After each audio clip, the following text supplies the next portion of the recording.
Bom, tentando tocar brevemente no que eu entendo por vulgarização da filosofia. E assim, deixando de lado toda essa confusão aí que está rolando aí agora, esse atrito todo, crise dentro do governo Bolsonaro, o atrito entre professor Olavo e generais, atrito entre Olavo e Lobão, enfim, né? O professor Olavo continua sendo, né, um grande filósofo, um grande escritor, né, um homem bastante genial, né, um homem que encabeçou todo esse o estudo sobre o movimento de esquerda aqui no Brasil, né. Então, assim, eu gostaria de começar exatamente com uma expressão do professor Olavo sobre a história da filosofia, em que ele diz que tudo tem filosofia. Ele diz, até uma pedra tem filosofia. Existir é acontecer. É isso que ele explicou uma vez.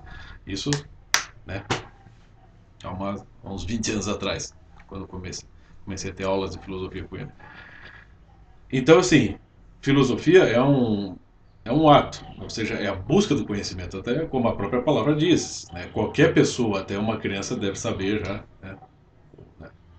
Em nossos dias, certamente as crianças já devem estar mais próximas dessa noção, né? De que a filosofia é a busca do conhecimento, ou seja, é o amor pela sabedoria, o amor pelo conhecimento, né? Filosofia, né? É esse termo grego. Tá, até aí tudo bem. Mas a filosofia ela se dá por meio de um interesse e de uma ação da pessoa, ou seja, o interesse de realmente aprender alguma coisa. Nessa mesma aula que eu estou citando do professor Olavo, ele explica: filósofo é um sujeito que tem uma filosofia, né? Ou seja, então todo sujeito que escreve uma obra de filosofia, seja ela boa, ruim, falsa ou não, ele tem uma filosofia, né? E aprender filosofia, ela se dá pela experiência, né? E de se dar de maneira formal, né? E intelectual pelas bibliografias, pelos livros, pelo estudo, né? Então, me detendo exatamente nessa questão acadêmica e formal, ou livresca, vamos dizer assim, o que acontece hoje? Há algum tempo atrás eu tinha reparado lá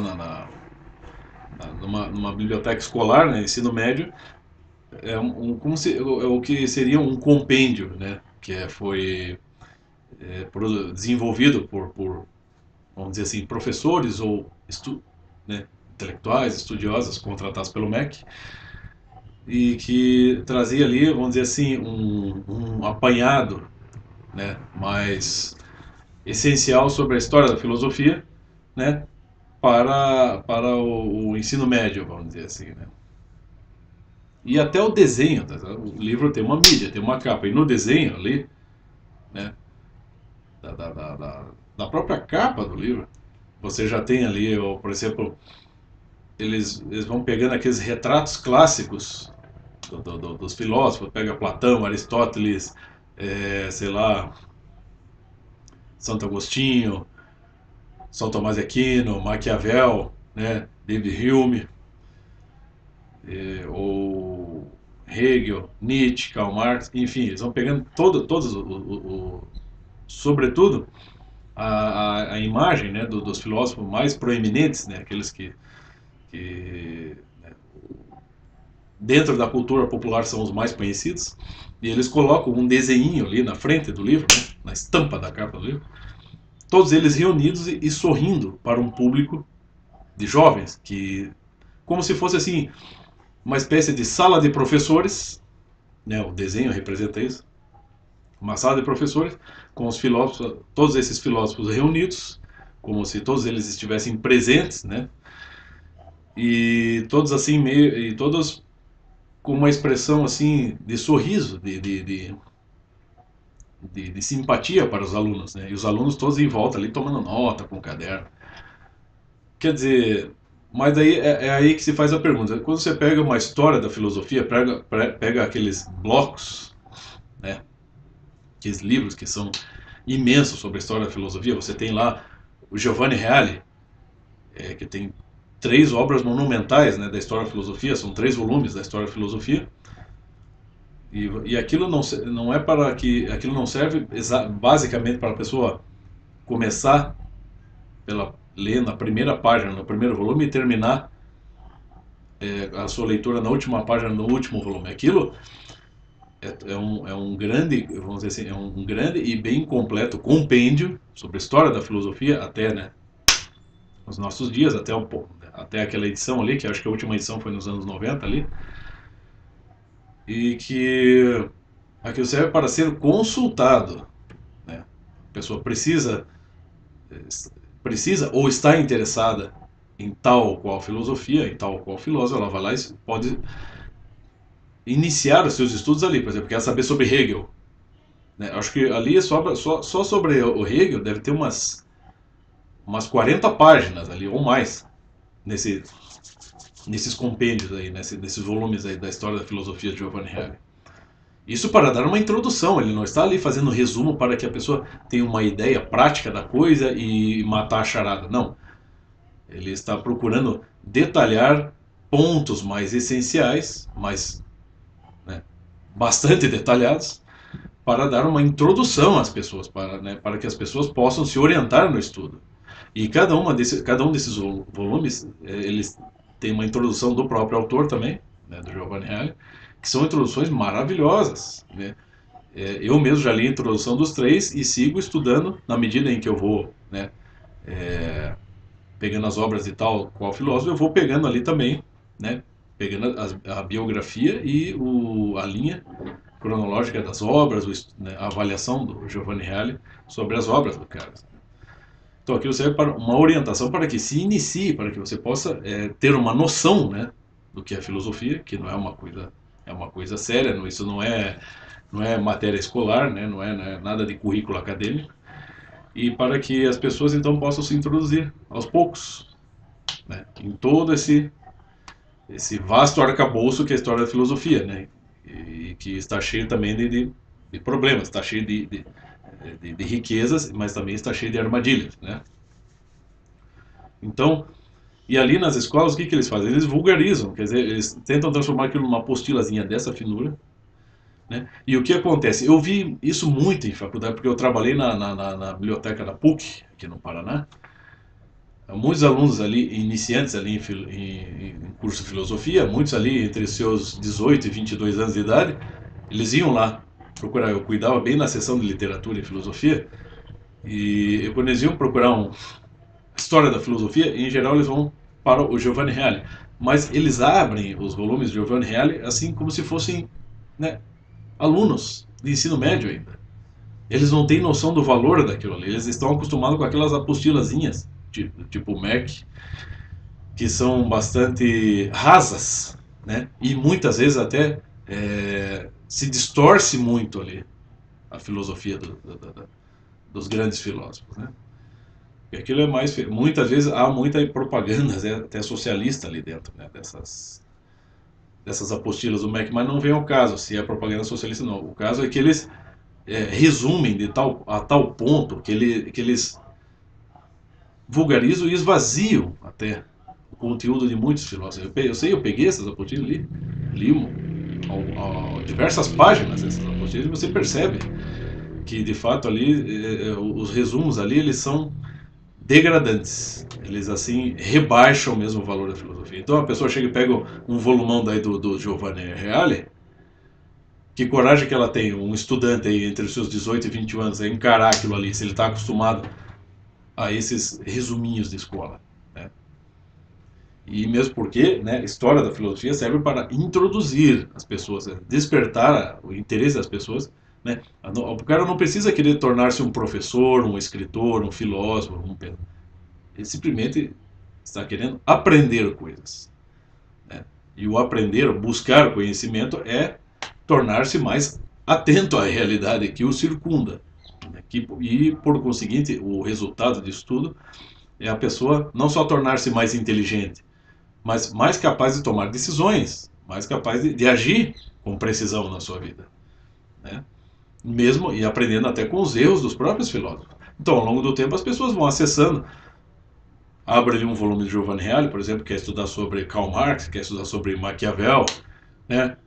sobre Santo Agostinho, enfim, ela vai aos poucos, vai estudando ali e aos poucos vai acessando a obra do cara e vai aprendendo, né, ao longo de uma vida, né? Se o interesse é firme em aprender, se o seu interesse é uma pauta, né, de grande importância, de grande relevância na vida da pessoa, e ela não está interessada em ter cargo, nem em ter carreira, nem em ganhar dinheiro, mas só em aprender coisas, né, em adquirir informação, em aprender coisas, né, adquirir informação no sentido de enriquecer o seu vocabulário, o seu conteúdo, né, e formar a sua intelectualidade, né? É isso que está dito muito, muito bem no Trivium, né? Tem o Trivium e o Quadrivium. Então lá se diz, mesmo que ao longo do tempo o cara foi lá e aprendeu muito sobre Hegel, estudou toda a parte do Hegel ali, na história da filosofia, Giovanni Reale, e conseguiu ler algumas obras do Hegel, né? Fenomenologia do Hegel, por exemplo. Então aprendeu muito sobre Hegel. Pode ser que com o passar dos anos ele até esqueça muito do conteúdo das obras do Hegel, mas a formação que ele adquiriu, né,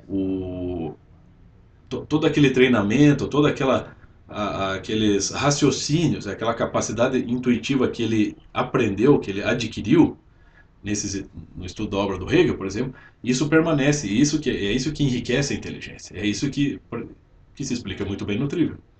Então as pessoas têm que saber, têm que cuidar, e estudantes de filosofia, saber buscar, né, saber, não só saber buscar as boas fontes, né, os bons compêndios de história e filosofia, mas também saber dar o devido valor a isso. E muitos compêndios estão esquecidos. Por exemplo, eu gosto também de usar muito este aqui, que é do Mário Ferreira dos Santos, que é o Convite à Filosofia. E aqui também ele faz alguns resumos, assim, breves, às vezes dá 2, 3 páginas, mas o Mário Ferreira é um homem que entende de filosofia. O professor Olavo disse lá numa entrevista que ele se considera, diante do Mário Ferreira, ele se considera um moleque. Eu não acho, eu acho que o professor Olavo e o Mário Ferreira estão quase no mesmo nível. Me parece assim, como o Mário Ferreira, ele estudou muito mais Platão do que Aristóteles, vamos dizer assim, né? E o professor Olavo, me parece, estudou mais Aristóteles do que Platão, entende, né? Se dedicou muito mais tempo ao Aristóteles do que a Platão, né? Então, a relação dos dois, me parece, é como Aristóteles com Platão, né? O professor Olavo com o Mário Ferreira. Da mesma maneira que também fica bem claro, né? Pelo menos para mim, que a relação do professor Olavo com Jair Bolsonaro é meio de Aristóteles com Alexandre o Grande, né? Mas, então, esse aqui, esse convite à filosofia do Mário Ferreira, além dele ter uma introdução, nossa, uma introdução assim que assim, é um tesouro, né? Tudo que ele explica sobre os elementos de filosofia. Depois você tem capítulos apenas, você vê, antes de entrar um pouquinho na história da filosofia, ele fala o fato, o juízo, a definição, a ordem do pensamento e a ordem da natureza, o saber filosófico, o abstrato e o concreto, entendeu? Para depois ele começar, né, ele vai estabelecendo todas essas categorias de pensamento, de funcionamento do intelecto, para depois entrar na história da filosofia, né? E aí fazer um resumão também de diversos filósofos, né? Desde os clássicos até ali, o ponto em que o Mário Ferreira viveu, e poder e dando um pouco do conteúdo essencial de cada um desses filósofos para despertar o interesse. Ele já dá aquele preparo intelectual na introdução e nos primeiros capítulos, e depois publica todos aqueles resumos para despertar um interesse no estudo das obras, no estudo da filosofia, né? Ou seja, para você ir além desse livro, né? E então, quer dizer, toda essa riqueza guardada aqui e muitas vezes não se dá a devida atenção, entendeu? Então, é sempre cuidar. Por exemplo, e sempre um outro problema que existe também, não só nesses compêndios do MEC, esses compêndios vulgares de filosofia que andam por aí, infelizmente nas escolas, hein, tanto públicas quanto privadas, é que eles colocam todos os filósofos juntos. É o que eu falei do desenho das capas desses livros no início aqui do vídeo. Você tem lá todo mundo reunido, Platão, Aristóteles, São Tomás de Aquino, Santo Agostinho, Nietzsche, Karl Marx, Hegel, Hume, John Locke, Maquiavel, enfim. Muitos, realmente, ali, um Santo Agostinho, um Santo Agostinho, um Platão, um Pascal, realmente há uma relação entre eles. Um Aristóteles e um São Tomás de Aquino e uma Avicena, há uma relação. Mas me diga uma coisa aí, você que estuda bem história da filosofia, o que Platão tem a ver com Jacques Derrida? Hum? Ou então, o vamos dizer assim, o Santo Agostinho tem a ver com Wittgenstein? Entendeu? Então eles não podem, é uma coisa tão arbitrária e irresponsável que essas pessoas fazem, como se todos os filósofos constituíssem, todos estivessem no fim raciocinando na mesma linha. Eles não estão. Muitos até se tornaram antifilósofos. Por exemplo, o Nietzsche tornou-se até um antifilósofo. Embora seja um grande escritor, um grande poeta, né, como o professor Olavo explica, e é mesmo, mas o Nietzsche ele termina por tentar desmoralizar todo o projeto filosófico. Ele tenta isso, como o próprio professor Olavo explica, e como é fato quando você lê os livros do Nietzsche. Então o que tem a ver? Hum? O que tem a ver Edmund Husserl com Jean-Paul Sartre? Não, nada a ver. Então, não dá para colocar todos, não dá para unir todos numa fantasia ali, como se todos pensassem, como se todos no fim estivessem tratando de filosofia. O Jean-Paul Sartre vai na linha existencialista. E não só muitas vezes foge da filosofia, embora ele fosse um cara com um raciocínio brilhante, ele foge muitas vezes da filosofia. Né? E o fim do Jean Paul Sartre, o fim da vida dele foi um tal. Para quem leu lá os intelectuais do Paul Johnson, sabe que o cara terminou nas drogas, na bebedeira e completamente alienado. Até os alunos dele se impressionaram com a decadência do cara. Então é claro que todos os filósofos eles não estão na mesma hierarquia, né? E muitos ali se chocam, né? Muitos ali batem de frente uns com os outros. O que mostra que a história da filosofia não tem uma linearidade nem uma coerência interna. Ela é bastante problemática e mais da metade dela é bastante até perigosa muitas vezes. Né? Então é isso aí. A pessoa que aprender filosofia. Se você está ingressando na faculdade de filosofia agora, esqueça o que você aprendeu no ensino médio. Você comece a adquirir o desejo por pesquisar, abrir, mas ali, não ficar na internet nem no celular, mas abrir livros. Né? Se acomodar numa cadeira, colocar o volumão em cima da mesa, abrir e pesquisar. É assim que se faz um estudante, de verdade. E é assim que se busca conhecimento. Era mais ou menos isso, ok?